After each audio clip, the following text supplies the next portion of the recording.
সুপ্রভাত বন্ধুরা, কেমন আছো সবাই? বংশরাবণীর নতুন একটা ব্লগে তোমাদের সকলকে স্বাগত। দেখো, আমার রঙন গাছটা পুরো ছেঁটে দেওয়া হয়েছিল, সেই ভিডিও তোমাদের কাছে গেছে। আবার নতুন করে পাতা হয়ে আবার ফুল হচ্ছে। এইবার মাটি তৈরি করার সময় হয়ে গেছে বন্ধুরা। একদম শীতের ফুল গাছের মাটি তৈরি করার সময় হয়ে গেছে। এবার চুন ছড়ানো হবে, দিয়ে মাটির যে অম্লত্বটা সেটা নষ্ট করে দেওয়া হবে। তবে একটু মানে আজকে থেকে একটু একটু রোদ বেরিয়েছে, মানে রোদটা বেরিয়েছিল, এখন একটুখানি মেঘলা মেঘলা মতো করেছে, তবে মনে হচ্ছে রোদটা বেরোবে। আর গতকাল এই গাছটা রেখেছিলাম, আবার প্রভু নিয়ে গিয়ে ওই যে ওষুধ দিল, আবার নিয়ে গিয়ে বললো যে ওইটাতে একটু ওষুধ দেওয়া বাকি আছে, আবার ওষুধ দিল, আবার নিয়ে এসে রাখলাম। আর দেখো, এখন ইন্ডাকশানটা আমি প্লাগে দিতেই পারলাম না, মানে পুঁততেই পারলাম না, প্লাগের মধ্যে পুশ করতেই পারলাম না ওই প্লাগ পয়েন্টটাই। ইন্ডাকশানটা বাইরেই আছে। রান্নাঘরটা দেখে মনে শান্তি হচ্ছে। বাপরে বাপরে, রান্নাঘরটা যেন ঢুকতে ইচ্ছা করছিল না, কেমন যেন হচ্ছিল। গতকাল ভিডিওতে গেছে, মঙ্গলবার পুজো আর্চা হয়ে গেছে, তারপর থেকে তোমাদের সঙ্গে ভিডিওটা শেয়ার করছি। এই দেখো, আজকে একটু লেটই হয়ে গেছে। মঙ্গলবার প্রথমত একটু পুজো করতে গেলাম, তারপর পাশের বাড়ির দিদি হলো দেখলে, তো গল্প করতে গেলাম। হ্যাঁ, বললাম কী করবো, একটু আলু ভাজি। কুসুমটা আলু ভাজা খেতে, মানে রুটি দিয়ে আলু ভাজা খেতে খুব ভালোবাসে, আমিও খুব ভালোবাসি জানো। আমি কী করবো একটু আলুই ভেজে দিই ওকে। আর প্রভু আজকে দুধ দিয়ে রুটি খাবে, ও দুধ দিয়ে রুটি খেতে খুব ভালোবাসে, তবে দুধটা খাওয়া খুব একটা মানে ওর পক্ষে ঠিক নয়। তাহলেও আমি বললাম খাও না, একটা দিন খাও, কিছু হবে না, দুধটা তো খুব ঘন দেয়। আমি ভালো করে জাল দিয়েছি, দুধটা জাল দেওয়া হয়ে গেছে। প্রভু খাবে দুধ দিয়ে রুটি, আর কুচুম খাবে আলু ভাজা দিয়ে রুটি। বললো দুটো খাবো, ও যাবে স্কুলে, ও দুটো খাবে, আর দুটো দিয়ে দেবো ওই কলা রুটি আলু ভাজা দিয়ে দেবো টিফিনে। আর আমিও ভেবেছি একটা রুটি খাবো, আলু ভাজা দিয়ে একটা রুটি খাবো, ব্যাস। আর বৌদি গেছে একটুখানি বাড়ির দিকে, বৌদির ঘরে টাকা এসেছে, মানে ওটা তুলবে, সেটার জন্য ঘর থেকে কী সব নিয়ে যাবে, ওটা নিয়ে আসতে গেছে। আজকে এই হয়েছে আমাদের মঙ্গলবারের জলখাবার। স্কুলটা বসলো, তারপরে তোমাদের সঙ্গে একটু কথা বলতে পারছি, নাহলে কথা বললে কথা শুনতে পেতে না। আর এই ফোনে কথাটা একটু শোনা কম যায়। আগের ফোনটা ছিল, আগে যখন আমি নতুন মানে ব্লগ আরম্ভ করলাম, তখন অন্য একটা ফোন ছিল। ওই ফোনটাতে না খুব ক্যাপচার করতো ভালো, সাউন্ডটা খুব ভালো ক্যাপচার করতো। আর এই ফোনটাতে ক্যাপচার করে খুব কম, মানে একটু জোরে কথা না বললে শুনতে পাওয়া যায় না। জানি না তোমরা কেমন শুনতে পাও, একটু জোরে কথা না বলে শুনতে পাওয়া যায় না। এইসব মানে বন্ধ হলো। আজকে রোদ উঠেছে, আজকে দারুণ রোদ উঠেছে। আর জামা কাপড়গুলো, হ্যাঁ অনেক কটা জামা কাপড় বলতে পার নাইটি নাইটি, মানে আমি বেশিরভাগ নাইটিগুলো যেগুলো কাঁচা ছিল সেগুলো শুকে দেখছি কেমন একটা গন্ধ গন্ধ বেরোচ্ছে, সেগুলোকেও হাতে কেচে বৌদি বলছে আর কিছু আছে তা নিয়ে আসো গিয়ে। এগুলো তো কাঁচা নাইটি, আবার কাঁচা। আমি ঢাকো একটু রোদ বেরিয়েছে, রোদে নাইটি রোদে শুকোলে না সেসব জিনিস পরতে একটু আরাম হয়। এই সাথে কদিন ধরে বাপরে, এবার মনে হচ্ছে কদিন আকাশটা একটুখানি পরিষ্কার যাবে, ভালোই যাবে মনে হচ্ছে। আর পরিষ্কার গেলে মানুষ বা বলবে গরম কী গরম কী গরম, ভগবানই বা কোথায় যায়। আমরা যখন স্কুলটায় পড়তাম তখন আমাদের প্রেয়ার লাইনে গান হতো। প্রথমে গান হতো জাতীয় সঙ্গীত, তারপরে হতো তোমার ধনধান্যে পুষ্পে ভরা, এটা হতো। আর তোমার সংকোচের বিহ্বলতা এটা থাকতো, মানে ওই ধনধান্যে পুষ্পে ভরা আর সংকোচের বিহ্বলতার মধ্যে অল্টারনেটিভভাবে হতো, কিন্তু জাতীয় সঙ্গীতটা অবশ্যই হতো। কিছুদিন আগে দেখলাম চেঞ্জ হয়ে গেল, আবার দেখছি এখন চেঞ্জ হয়ে গেছে। আমি যাক, এই চেঞ্জিংয়ের জন্য যদি তোদের একটুখানি এই গানগুলো একটুখানি শেখা হয়তো হবে, নয় কি? সবটাই তো আর অন্যভাবে ধরলে হয় না, কিছুটা ভালোভাবেও ধরতে হয়। যাক, চেঞ্জ হয়েছে, তোরাও গানগুলো একটুখানি শিখবি। তবে একটা প্রেয়ার লাইনে একটা পরশুদিন একটা ছেলে না মেয়ে, যা বুঝতে পারা যায় না, দেখবি এই 5-6-এর ছাত্রছাত্রীরা যখন গান করে তখন ছেলে গান করছে না মেয়ে গান করছে বুঝতে পারা যায় না। সম্ভবত ছেলে, খুব সুন্দর গাইছিল গানটা, তোমার খুব ভালো গানটা করছিল। তবে আমরা যেরকম একটা সমবেতভাবে একটা হতো, স্কুলে সমবেতভাবে হয় না। একজনকারই গান শোনা যায়, তারপরে গুনগুন গুনগুন গুনগুন গুনগুন করে শোনা যায়, মানে কেউ লাউডলি কিছু শোনা যায় না। আর আমরা যখন করতাম তখন এই বাউন্ডারি ছিল না, সমবেতভাবে কী সুন্দরভাবে হতো। অনেক বড় বড় গাছ ছিল, গাছতলায় দাঁড়িয়ে দাঁড়িয়ে আমরা প্রেয়ার লাইন করতাম। স্যারেরাও করতেন, ম্যামেরাও করতেন। চলো, কি গল্প হয়ে যায়, দেখেছো? ফোন ধরলেই গল্প হয়ে যায়, প্রসঙ্গ তো এসে যাই আর কি। এবছরে প্রথম আনারস আমি বলেছি ঠাকুরের ছুরি দিয়ে কাটবে প্রভু, গোপালবাবুকে একটু দেব, তারপরে আমাদের এদিকে নিয়ে আসবো। ওই জন্য আমি আলাদা করে রেখে দিয়েছি, একদম আলাদা টুলে রেখে দিয়েছি, বুঝতে পেরেছো? ঠাকুর করে রাখবো কি? হ্যাঁ, এই তোমার দেখো এই ছোটো ছোটো ছোটো ছোটো পোকাগুলো হচ্ছে, দেখতে বুঝতে পারছো? পোকাগুলো উঠছে, ওই জন্য ঠাকুর করে নিয়ে গিয়ে রাখতে পারিনি। আমাদের ফল বাগানে, আমাদের ওই দিকের ফল, এই ফল বাগানটা না, ওই দিকে একটা ফল বাগান আছে, ওই ফল বাগানের আম সমস্ত পেরে নিয়ে চলে গেল। ওরা দোফলা আম তো, সমস্ত পেরে নিয়ে চলে গেল। আর ডাঁটি সমেত একদম আম, বড় বড় আম। হ্যাঁ, ওগুলো তো সব দোফলা আম, সব পেরে নিয়ে চলে গেল, গোটা 10-15 দিয়ে গেল। হ্যাঁ, এই আমগুলো তবে তোমার এই সিজনের আমের মতন অত সুন্দর খেতে নয়, বুঝলে? কালকে এটা দেয়া হয়নি, হ্যাঁ ওটা রাখলাম। প্রভু বললো ওষুধ দেওয়া হয়েছে, এই মাত্র ওষুধ দিলাম, আবার টেনে নিয়ে গিয়ে রেখে দিলে আবার নিয়ে চলে গেল। একটু বাইরে থাক, একটু হাওয়া, একটু রোদের মধ্যে থাক, না হলে ড্যামেজ হবে, দিয়ে আবার নিয়ে চলে গেল। ওইখানে একটা কিছু দিতে হবে, নাহলে ফাঁকা ফাঁকা লাগে, মনে হয় যেন আমার সঙ্গে কেউ নেই, আমি শুধু রান্না করে একাই রান্না করছি। এই গান চলে, এই তোমার এদেরকে সঙ্গে নিয়েই থাকি। আজকে হাওয়াও দিচ্ছে, খুব সুন্দর হাওয়া দিচ্ছে। এগুলো সকালবেলায় সমস্ত পরিষ্কার করেছি। দেখবে রান্নাঘরে সব কিছু তেল চিটে হয়ে যায়, আমরাও তেল চিটে হয়ে যাই বলো। তাহলে দুধ জাল দেওয়া হয়ে গেছে, দুধ একটুখানি আর আছে, এটাকে ভাবছি ছানা করে রেখে দেবো, সন্ধ্যেবেলা কুচুমকে দিয়ে দেবো। সন্ধ্যেবেলা কুচুম দুধটা খেতে চাইছে না এখন। হ্যাঁ, এবার বোঝা যাচ্ছে ছেলে আমার বড় হয়েছে। আর সন্ধ্যেবেলায় ধরে বেঁধে 4টে বিস্কুট আর দুধ দিয়ে দিতাম, এই খেয়ে নিয়ে পড়তে বস, কি পড়তে যা, এটা কর সেটা কর, সেটা আর করছে না। আমার দুধ দেবে না, আমার সন্ধ্যাবেলা ভালো লাগে না খেতে। আমি কি বাচ্চা আছি দুধ দেবে? মানে আচ্ছা ঠিক আছে, দুধ তো নষ্ট করে দেবে না, বাবা কিনে খাওয়াতে পারছে এখনো, খাও। যখন কিনে খাওয়াতে পারবে না তখন খাবে না, যেন বড় হয়ে বলতে পারবে না কি খাইয়েছো।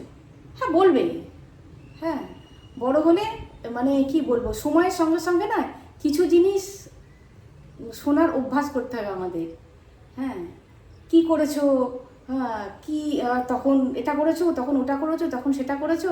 হ্যাঁ, এটা কিছু বলবে, হ্যাঁ এটা শুনে মানে আশা রেখে দিতে হবে যে এরা এগুলো বলবে। তা যেটুকু বাবা মায়ের কর্তব্য, যেটুকু করার সেটুকু করবো। সবাই তো সব কিছু পারবো না আমরা, নয় কি? কত গল্প হয়ে যায়, ধরলেই কত গল্প হয়ে যায়।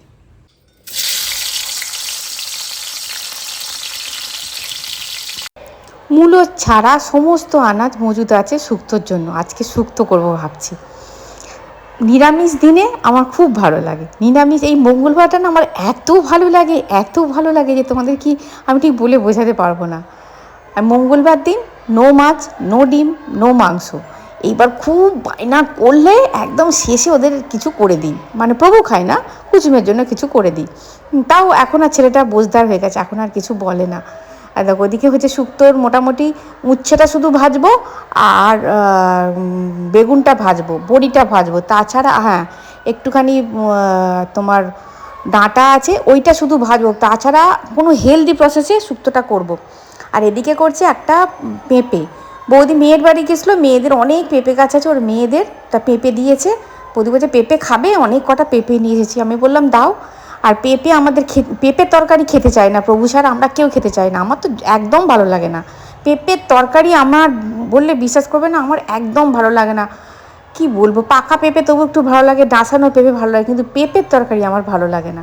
আর দেখো পটল সব এদিকে সব দিয়ে দিয়েছি, ওদিকে সব ভাজা হয়ে গেছে, এগুলো সব একবারে দিয়ে দেবো। শুধু মূলোটা বাদ দিয়ে সব মানে সমস্ত কিছুই আছে। আর একটুখানি বরবটি হলে ভালো হতো, ওই 2-4টে বরবটি আছে। পেঁপেটা জিরি করে কেটে নিয়েছি, কালো জিরে ফোড়ন দিয়ে পেঁপেটা দিচ্ছি। এরকমভাবে পেঁপে যদি খেতে না চায় কেউ, এরকমভাবে পেঁপে মানে পেঁপে তো খুবই ভালো খাওয়া পক্ষে, এরকমভাবে করবে দেখবে পেঁপে চেটে পুটে উঠে যাবে, বুঝতেই পারবে না পেঁপে কিনা। নিরামিষ যে দিনে যেদিনকে করবে। আর দেখো সর্ষে পোস্ত, কাঁচা লঙ্কা, 2টো কাঁচা লঙ্কা। আমি কিন্তু শুক্তোই একটুখানি ঝাল দিই, একেবারে মেটে নেব। আর দেখো সর্ষে পোস্ত এই একটুখানি ভাজা ভাজা হয়ে গেছে, তারপরে পেঁপেটাতে দিয়ে দেবো। আর দেখো একদম একটুখানি ভাজা ভাজা হয়ে গেছে, একটু তেল লাগে, নাহলে খুব একটা ভালো খেতে হয় না। আর কাঁচা লঙ্কা নামানোর আগে একটুখানি কাঁচা লঙ্কা চিড়ে দিয়ে দেবো, 2-3টে কাঁচা লঙ্কা চিড়ে দিয়ে দেবো।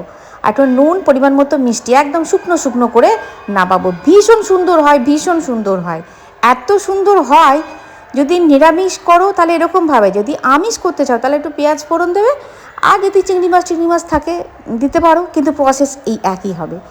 নুন, মিষ্টি, ভাজা মশলা, ঘি ছড়িয়ে শুক্তো নেবে গেছে, আর এদিকে শুকনো শুকনো এটাও নেবে গেছে। সমস্ত অফিসের প্রায় স্টাফ চেঞ্জ হবে, তাই প্রভু আজকে একটু তাড়াতাড়ি করে খেয়ে যাবে। আর কিছু করবো না, একটু চাটনি করব। দীর্ঘদিন পর একটা ভালো ওয়েদার দিলে, কি সুন্দর হচ্ছে, দীর্ঘদিন পর একটা ওয়েদার ভালো দিলে, বুঝেছে, ও ঝলমল করছে একদম। মনে হয় সব কিছু কেচে কেচে শুকর দিয়ে দিই। তোমাদের একটা জিনিস দেখাবো করছি, কিন্তু বৃষ্টির তাড়নায় বাইরে বেরোতেই পাচ্ছি না, বাইরে বেরোবো কী করে, বেরোতেই পাচ্ছি না। একটা জিনিস দেখা,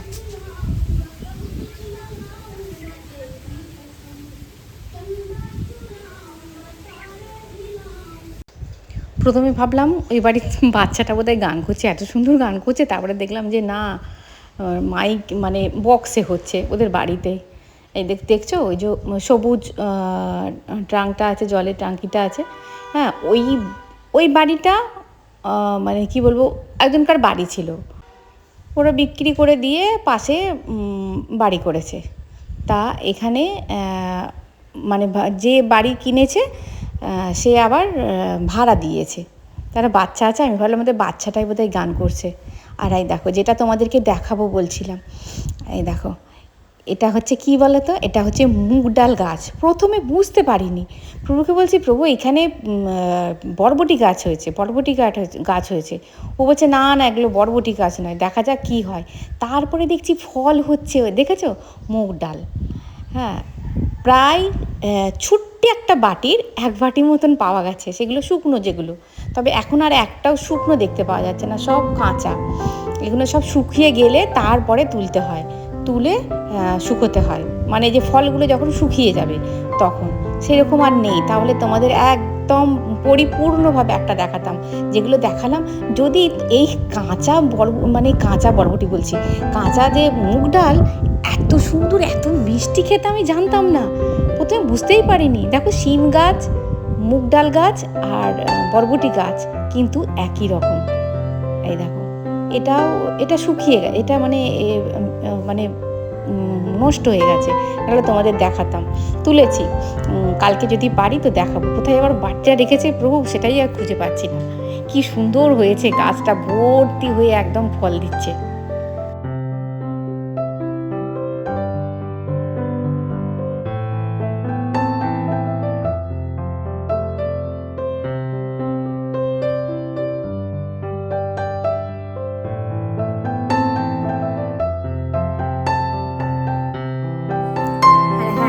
তোমরা অনেকেই জিজ্ঞাসা করেছো বিপত্তারিণী কীরকমভাবে করবো। দেখো বিপত্তারিণী আমার এই আজকে তো মঙ্গলবার, বুধ, বৃহস্পতি, শুক্র, শনিবার দিন, যে শনিবার দিন আছে, মঙ্গলবার দিন আছে। শনিবার দিন আমি করতে পারবো না, কারণ আমার শারীরিকগত কারণে আমি করতে পারবো না। আর তারপরে মঙ্গলবারটাতে আমি করবো, বুঝেছো। হ্যাঁ, যদি আমার শারীরিকগত কারণ ঠিকঠাক থাকতো তাহলে, মানে কারণ না থাকতো তাহলে আমি শনিবার দিনটা করে নিতাম, কিন্তু হবে না, আমি মঙ্গলবার দিন করবো। আর বিপত্তারিণী তো আমরা সবাই জানি, আমার মা কাকিমারা তো আমাদের সব শিখিয়েই দিয়েছে বিপত্তারিণী। আর আমি কিসের জন্য করেছিলাম বিপত্তারিণী ব্রত, তোমরা তো তোমাদেরকে বলেইছি, আমি স্পেশালি পুজোর জন্য আমি করেছিলাম। আর মানে কি বিপদ গিয়েছিল তার জন্য বিপত্তারিণী ব্রত আমি করেছিলাম। আর সব পুজোই আমি বাড়িতে করি, কিন্তু বিপত্তারিণী দিন কি মনে হয় বলো তো, সন্তানের জন্য করেছি তো অতটা আমি করি না, মানে আমার কীরকম একটা ভয় লাগে, মনে হয় যেন একটা প্রতিষ্ঠিত মায়ের চরণে যতক্ষণ আর ডোরটা ঠেকানো হচ্ছে বোধহয় ঠিকঠাক হবে না। ওই জন্য আমার মা আর শিপাবতী প্রতি বছর পুজো নিয়ে চলে যায়, আমি মাকে পুজো পাঠিয়ে দিই। মা আমাদের এখানে তো মন্দির সেরকম কিছু নেই, কখন পুজো হয়। আর আমাদের ওখানে তো মা মানে কি বলবো, ওখানে পুজোর কোনো অসুবিধা হয় না কোনো ইয়েতে। তা মা ওখানে পুজো নিয়ে চলে যায়, সমস্ত উৎসর্গ করে দিয়ে তারপরে মা নিয়ে এসে আমাকে ডোরটা দিয়ে দেয়, প্রভু গিয়ে নিয়ে চলে আসে, ডোর প্রসাদ নিয়ে চলে আসে। আর আমি সেই দিনকে ঘরে পুজো করি, সে তো তোমার ভিডিও তোমাদের কাছে যাই, যদি করতে পারি এবছরও যাবে। আর তোমার যেমন পুজো করি সেদিনকে একটুখানি ইয়ে করার চেষ্টা করি, একটু ভালো করে পুজো করার চেষ্টা করি। আর 13টা ফল দিয়ে পুজো দিতে হয়, যখন মন্দিরে পুজো দিতে যাবে তখন 13টা তো ফল দিয়ে পুজো দিতে হয়। দেখো কিছু কিছু মানে ইয়ে আছে, 13টা ফল দিয়ে পুজো দেওয়ার পিছনেও একটা কারণ আছে, একটা ঘটনা আছে। তা ছোট ছোট ফল দিয়ে 13টা ফল দিয়ে পুজো দেওয়ার চেষ্টা করবে। দেখো আমাদের ভক্তি শক্তি সব থেকে বড় কথা, কিন্তু এক একটা জায়গায় উপাচারটা বৈশিষ্ট্য বহন করে, বুঝলে? হ্যাঁ, তাহলে 56 ভোগ, ওই যে ভগবান মানে কৃষ্ণের কাছে যে 56 ভোগ কেন দেওয়া হয়, নিশ্চয় তার একটা মাহাত্ম্য আছে। তা যাই হোক, সেই প্রসঙ্গে আমি যাচ্ছি না। তার আগের দিন নিরামিষ খাই, আমি নিরামিষ খাই, তারপরের দিন উপোস করি। যার যেমন শারীরিক ক্ষমতা তেমনই করবে, 13টা লুচিই খেতে হবে, হ্যাঁ, নির্জলা থাকতেই হবে, এরকম করো না। এরকম করলে নিজের শরীরের প্রতি অমঙ্গল হবে, বিপদ তারিণী নিজেই বলবে, তুই তো নিজেই নিজের বিপদ দেখে নিয়েছিস যে আমি কী করতে পারি, তুই জানিস তো শরীরের অবস্থা এরকম। দেখো আমাদের সমস্ত স্টেটাস ভগবান জানেন, তার উপর যদি আমরা কেরামতি করতে যাই না, তার বিপদ দায়ভার আমাদেরকেই নিতে হয়, আর বাড়ির লোকও অতিষ্ঠ হয়ে যায়। তাই সেটা করো না। ডাবের জল খাবে, গ্লুকোজের জল খাবে, তারপরে ওআরএস খাবে, খেয়ে পুজো দিতে যাবে, কিচ্ছু হয় না তাতে, ওতে কিচ্ছু হয় না। আর হ্যাঁ, রথ সম্পর্কে বলেছো, রথ সম্পর্কে কিছু বলো। দেখো স্নান যাত্রায় তো আমি যেটা করতে পারিনি, যেটা প্রতি বছর করি, সেই ভিডিও তোমাদের কাছে যাই। স্নান যাত্রায় আমি মা তুলসীকে একটা নতুন চেলি দিয়ে তারপরে হলুদ আর সিঁদুর দিয়ে মায়ের গায়ে লাগাই, দিয়ে একটা চেলি দিয়ে মাকে পরাই আর কি, দিয়ে আরতি করি স্নান যাত্রার দিন। সেটা তো আমার হলো না, এবছর হলো না। তা আমি ভেবেছিলাম রথযাত্রার দিন করব, তা রথযাত্রার দিনও আমার হবে না। হ্যাঁ, তা আমি ওই সোজা রথ থেকে উল্টো রথের মধ্যে করব। যদি আমি ভিডিও শেয়ার করতে পারি অবশ্যই তোমাদের শেয়ার করব। মানে কি বলবো, রথযাত্রার দিন, স্নান যাত্রার দিন অবশ্যই মা তুলসীকে একটু আরতি করার চেষ্টা করবে। হ্যাঁ, তোমার দিনের বেলাতেই একটুখানি ধূপ ধুনো দিয়ে ভালো করে আরতি করার চেষ্টা করবে, একটুখানি হলুদ আর একটুখানি সিঁদুর দিয়ে মায়ের গায়ে লাগাবে, এটা লাগাতে হয়। কারণ আমি বিস্তারিত বলছি না, এটা আমি করি, তোমরা জিজ্ঞাসা করেছিলে তাই বলছি। আর জগন্নাথের তোমার রথযাত্রায় আর কি বলবো, যদি সামনে দিয়ে রথ যায়, কার রথ, কিসের রথ, কোথা থেকে এসেছে, একদম দেখতে যাবে না, রথের রশ্মি দেখলেই ধরবে। আমি তবে প্রথম রথে পারবো না, জগন্নাথ কি রুষ্ট হয়েছেন আমার ওপর, গোপালবাবু আমার উপর রুষ্ট হয়েছেন। আমি তো আজকে সকালবেলা বলছি, গৌরবাবু তুমি আমার উপর রুষ্ট হয়েছো, তুমি আমাকে রথের রশ্মি ধরতে দেবে না প্রথমবারে? হ্যাঁ, চাক তোমার উল্টো রথেই ধরবো।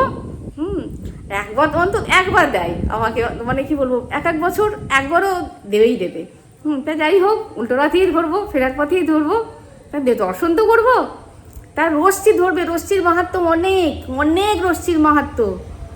তোমার কি রাক্ষসটার নাম ছিল, ও চুরি করতে গেছিলো জগন্নাথ, কে, শঙ্খচূড়, হ্যাঁ শঙ্খচূড় চুরি করতে গেছিলো। তা শঙ্খচূড়কে বলভদ্র হত্যা করেছিল। তা তখন শঙ্খচূড় বলেছিল যে আমি যেন মোক্ষ প্রাপ্তি হয় আমার ঠাকুর, ভগবানকে চেয়েছিলেন। তখন শঙ্খচূড়ের নাড়ি দিয়ে, হ্যাঁ, রশ্মি তৈরি করেছিলেন রথ, সেইটা। তাহলে ভাবো কত বড় পাপিষ্ট একজন, মানে বদমাইশ একজন রাক্ষস মোক্ষপ্রাপ্তি হয়েছিল ভগবানের ইয়েতে। হ্যাঁ, তা আমরা কি অতভাব করেছি?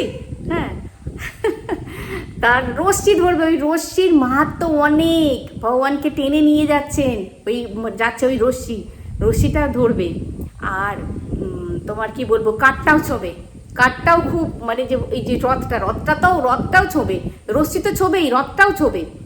প্রতি বছর জগন্নাথ মন্দিরে রথ ভেঙে দেওয়া হয়, নতুন রথ তৈরি হয়, এবং সেই রথের কাঠগুলো কি হয় বলো তো, জ্বালানি হিসেবে ভগবানের ভোগে জ্বালানি হিসেবে ব্যবহার হয়, বুঝলে? আর আমরা ভাবি ভগবানের জিনিস পুড়িয়ে ফেলবো, কি অন্যায়, কোথায় যে কি ব্যবহার হয়, কি তার ব্যাখ্যা, এসব ব্যাখ্যাগুলো না জিজ্ঞাসা করাটাই ভালো।